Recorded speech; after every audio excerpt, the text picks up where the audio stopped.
जय हिंद दोस्तों, स्वागत है आपका मिसलेनियस वाला पढ़ाई में। तो आज जो टॉपिक है उसमें हम बहुत छोटे छोटे टॉपिक डिस्कस करेंगे, जिसमें हमारा सबसे पहला जो टॉपिक है वो आपका है हीट कैपेसिटी। क्या है? Heat capacity. हीट कैपेसिटी को हम लोग थर्मल कैपेसिटी भी कहते हैं। तो सबसे पहले इसको हम डिफाइन करते हैं कि हीट कैपेसिटी होता क्या है। ठीक है, तो देखिए कहता है किसी भी बॉडी के टेम्परेचर को, होल बॉडी के, ठीक है, होल बॉडी को टेम्परेचर अगर हम उसको 1 डिग्री से राइज करना है तो जो अमाउंट ऑफ हीट रिक्वायर्ड होगा उसी को बोलते हैं हम लोग हीट कैपेसिटी। ठीक है, तो मैंने यहाँ पे लिखा हूँ amount of heat required to raise the temperature of whole body by 1 degree Celsius. ठीक है, उसको हम कैपिटल सी से रिप्रेजेंट करते हैं। ये आपका कैपिटल सी इक्वल टू हम लिखेंगे M into small C. Small C क्या होता था याद करिए, पिछला वीडियो में कर चुका हूं। Specific heat capacity. क्या है? Specific heat capacity. ठीक है, तो हम कैपिटल सी इक्वल टू लिखेंगे एम इंटू स्मॉल सी। ठीक, एक छोटा सा एग्जांपल जैसे कि मान लेते हैं कि हीट कैपेसिटी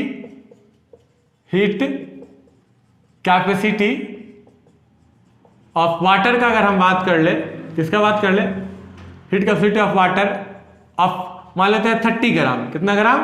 30 ग्राम। तो कितना हो जाएगा? 30। और इसका याद करिए स्पेसिफिक हीट कैपेसिटी मैं बता चुका हूं, वो आपका क्या था? 4.2 है ना, 4 जूल पर ग्राम, यानी कि कितना हो जाएगा? 4.2।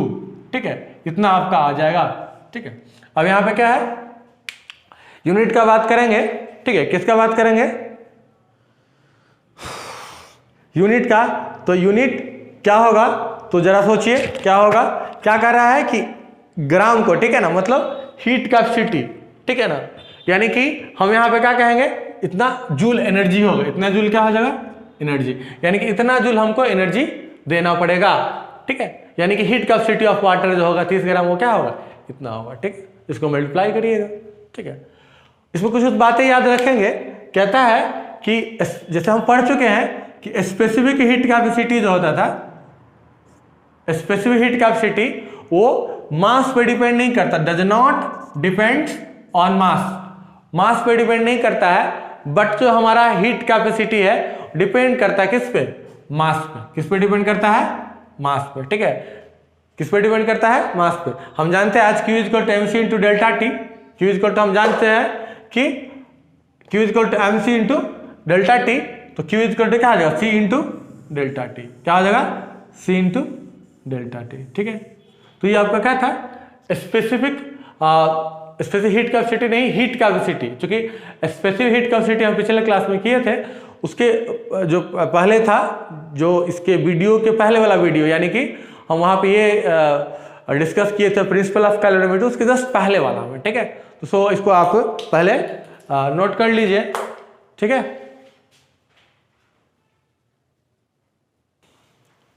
चलिए दोस्तों, तो हम लोग आगे देखते हैं। ये जो आपका है लेटेंट हीट है। क्या है? Latent heat. लेटेंट का मतलब होता है हिडन। हिडन मतलब छुपा हुआ।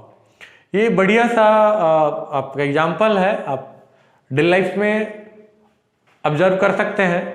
और 9th क्लास में भी केमिस्ट्री के बुक में इसका डिस्कस्ड है। क्या डिस्कस है? सो समझिए। जैसे कि हम मान लेते हैं कि आइस लेते हैं। क्या लेते हैं? आइस। और आइस का टेम्परेचर 0 डिग्री होता है। ठीक है, और एक हाथ पे आप उसको आइस को रखिए और दूसरे हाथ पे 0 डिग्री टेम्परेचर का वाटर रखिए, मतलब पानी का लिक्विड फॉर्म। ठीक है, तो जो आपका आइस होता है वो मोर इफेक्टिव होता है। क्या होता है? मोर इफेक्टिव, ज़्यादा इफेक्ट करता है। ठीक है, तो लेटेंट मतलब क्या? तो छुपा हुआ। मतलब यहाँ पे ये कि latent heat is the hidden heat used when a substance changes its state। मतलब कि जब कोई सबस्टांस जो है स्टेट को चेंज करता है। क्या करता है? स्टेट को चेंज करता है। तो क्या हिडन एनर्जी यूज करता है? बात समझ में आई? जैसे कि हम एक बढ़िया से एग्जांपल का बात कर रहे हैं कि अगर मान लेते हैं आइस है 0 डिग्री पे, उसको हम हीट किए और वाटर में कन्वर्ट हुआ, मतलब उसका फेज चेंज हुआ।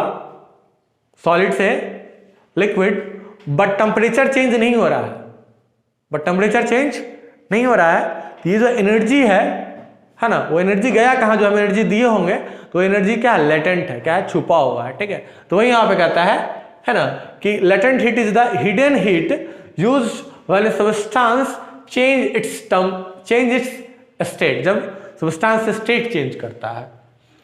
When we give heat during phase change the temperature does not change, है ना, मतलब यहाँ पे फेज चेंज में जो हम हीट देते हैं, क्या देते हैं, हीट देते हैं, टेम्परेचर चेंज नहीं करता। हमको ध्यान रखना, आप करिएगा भी तो ये आप ऑब्जर्व करिएगा कि उसका टेम्परेचर चेंज नहीं करेगा, उसका टेम्परेचर चेंज नहीं करेगा, ठीक। तो से यानी कि ये हीट कहाँ पे यूज हुआ होगा, सवाल ये भी होता है कि हीट कहाँ पे यूज हुआ होगा। तो वही है जो, जैसे कि अगर हम आइस का बात कर ले, आइस से वाटर जाता है, वाटर फॉर्म जाएगा, तो कहता है कि जो हमने हीट दिया उसके बीच के बॉन्ड को, केमिकल बॉन्ड को ब्रेक करने में क्या हो गया है, यूज हो गया है, ठीक है।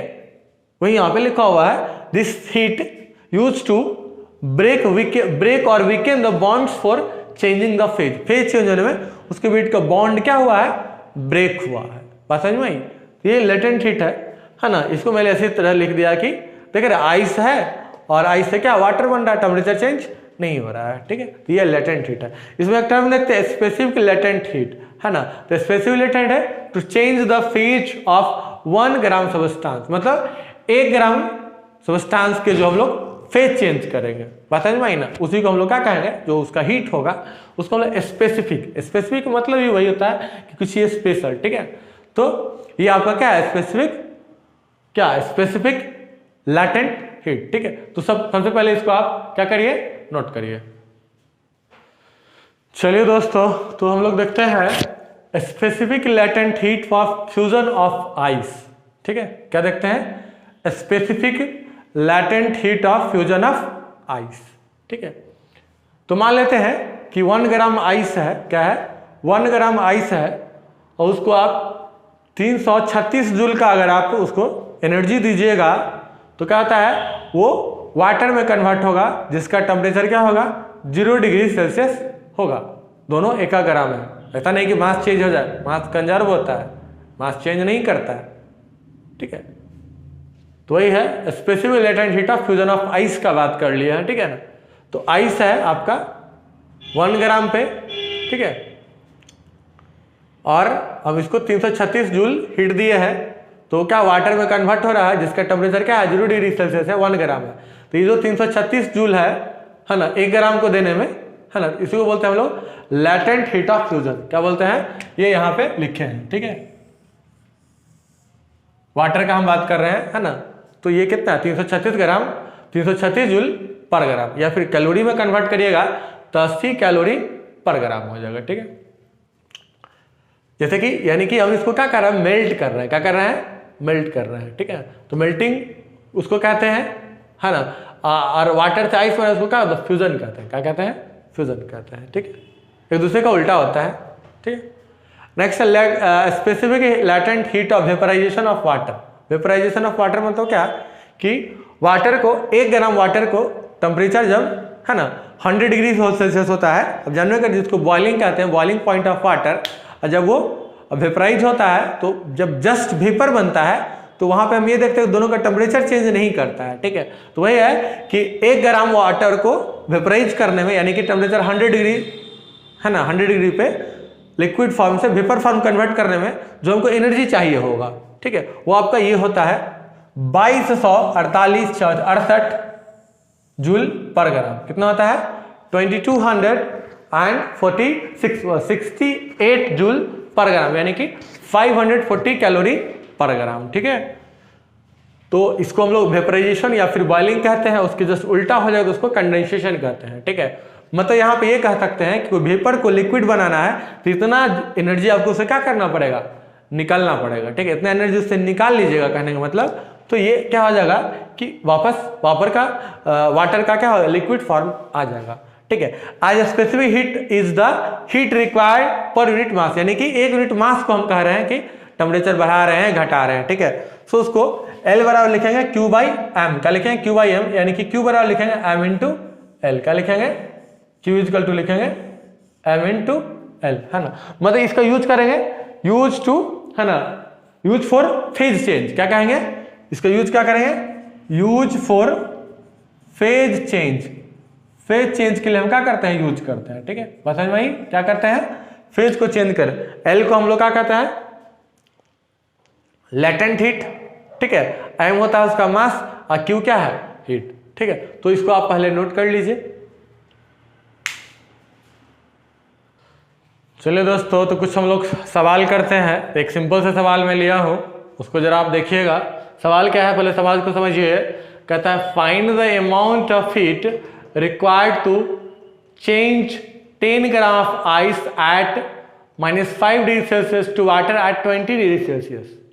और कुछ कुछ डेटा गिवन है, specific heat capacity of water, specific heat capacity of ice और specific latent heat of fusion of ice, ठीक है। सो देखिए यहाँ पे क्या क्या होगा उस चीज को समझिए। सबसे पहले हम क्या कहेंगे, सो देखिए कि पहले था आइस जो था -5 डिग्री सेल्सियस, कितना था वो, किसमें चेंज होगा, पहले होगा चेंज वाटर में, किसमें, वाटर में, और उसका टेम्परेचर क्या होगा 0 डिग्री सेल्सियस होगा, ठीक है। या फिर ऐसा कहिए, हाँ ठीक है 0 डिग्री सेल्सियस, एक मिनट, आइस लीजिए, ठीक है ना, आइस लीजिए, आइस, ठीक है, आइस, ठीक है 0 डिग्री सेल्सियस में, ठीक है। और फिर क्या करेंगे, इस आइस को हम क्या करेंगे, आइस से आपका क्या होगा, वाटर बनेगा, क्या बनेगा, वाटर, और उसका भी टेम्परेचर क्या होगा 0 डिग्री सेल्सियस होगा। और फिर इस वाटर से क्या होगा, 0 डिग्री से कितना डिग्री जाएगा आपका ये वाटर एट 20 डिग्री क्या आ जाएगा सेल्सियस, बात समझ में आई। सो देखिए मान लेते हैं कि -5 से 0 हुआ होगा तो हमारे से Q1 हीट दिए होंगे, और 0 से देखिए यहाँ पर भी आइस 0 से वाटर 0 जाएगा तो वहां पे हम Q2 हीट दिए, ये आपका लेटेंट हीट होगा, क्या होगा, लेटेंट। यहाँ पे हम Q3 हीट कह देते हैं, क्या कह देते हैं, Q3। तो टोटल हीट रिक्वायर्ड का बात करेंगे, किसका बात करेंगे, टोटल हीट रिक्वायर्ड, तो क्या होगा, तो वही हमको निकालना है, उसको हम Q से रिप्रेजेंट कर दे, और आपका Q क्या होगा, Q1 और प्लस क्या आ जाएगा Q2 और प्लस क्या आ जाएगा Q3। सो देखिए यहाँ पे हम क्या हो रहा है, टेम्परेचर चेंज हो रहा है, यस हो रहा है। टेम्परेचर जब चेंज हो रहा है तो वहां पे लगाएंगे Q equal to MC into delta T, क्या लगाएंगे, Q equal to MC into delta T. तो यहाँ पे क्या आ जाएगा, Q इक्वल टू लिखेंगे M, तो कितना ग्राम है देख लीजिए, 10 ग्राम है, 10 ग्राम।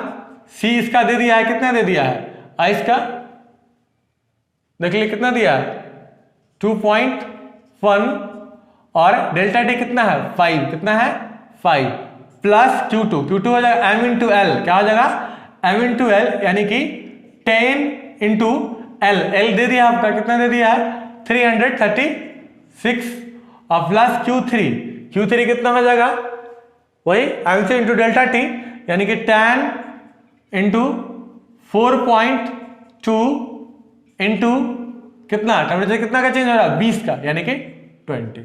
अब इसको सॉल्व करते हैं, इसको मल्टीप्लाई करिए, कितना आ जाएगा 105 आ जाएगा यहाँ पे मल्टीप्लाई करिए 360 आ जाएगा, यहाँ पे करिए कितना आ जाएगा 42 दूना 84 480, जोड़ दीजिए 0055 6 4 10 8 3 11 1 12 1 13 3 1 3 1 4, ठीक है, कितना इतना जूल आ जाएगा, ठीक है। तो ये आपका क्या आ जाएगा, टोटल हीट रिक्वायर्ड होगा, ठीक है। इसको लिखिए,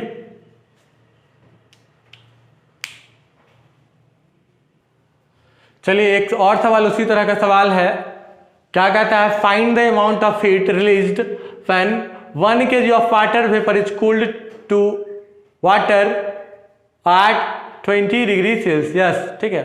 मतलब वेपर से वाटर का लिक्विड फॉर्म बनाना है, ठीक है, तो क्या हीट चाहिए होगा, ठीक है, क्या हीट रिक्वायर्ड होगा।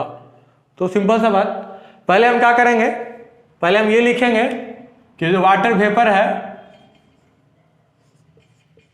ना, इसका टेम्परेचर कितना होता है 100 डिग्री सेल्सियस। उसे हम बनाएंगे क्या, वाटर, और उसका टेम्परेचर कितना होगा 100 डिग्री सेल्सियस। और फिर वहां से हम कितना जाएंगे, वाटर वो कितना होगा 20 डिग्री सेल्सियस। ठीक है, तो इसमें हीट Q1 मान लेते हैं, इसमें हीट क्या मान लेते हैं Q2 मान लेते हैं। तो हम यानी कि टोटल हीट जो होगा, टोटल हीट रिक्वायर्ड का बात करेंगे, रिक्वायर्ड का बात करेंगे तो आपका कितना हो जाएगा Q, एंड Q जो होगा वो क्या होगा Q1 प्लस क्या होगा Q2 होगा। तो Q इक्वल टू क्या हो जाएगा, यहाँ पे हम लेटेंट हीट लगाएंगे, यानी कि M इंटू एल, यानी कितना है 1 kg है, 1000 ग्राम का बात कर ले, ठीक है ना। और ये कितना है देखिए 2260 plus MC into delta T, यानी कि 1000 गुने सी कितना है 4.2 इंटू डेल्टा टी, टेम्परेचर कितना है, कितना देखिए 100 से 20 आ रहा है, मतलब 80 डिग्री, कितना डिग्री 80 डिग्री। ठीक है, इसको सॉल्व कर लीजिए, ये आपका क्या आ जाएगा आंसर आ जाएगा। ठीक है, तो इसको नोट कर लीजिए। चलिए दोस्तों, तो इस वीडियो को मैं यहीं पे समाप्त करता हूं, और इस वीडियो मतलब अगला वीडियो में हम लोग देखेंगे नया टॉपिक होगा, वो आपका क्या होगा कंडक्शन। कंडक्शन क्या होता है, ठीक है, मतलब एक्चुअली में हीट ट्रांसफर है, क्या है हीट ट्रांसफर। ठीक है, उसमें 3 को होता है, कंडक्शन, कन्वेक्शन और रेडिएशन। कंडक्शन पढ़ना है, कन्वेक्शन बहुत कम है, और रेडिएशन है। ठीक है, तो उसमें हम बारी बारी से डिस्कस करेंगे।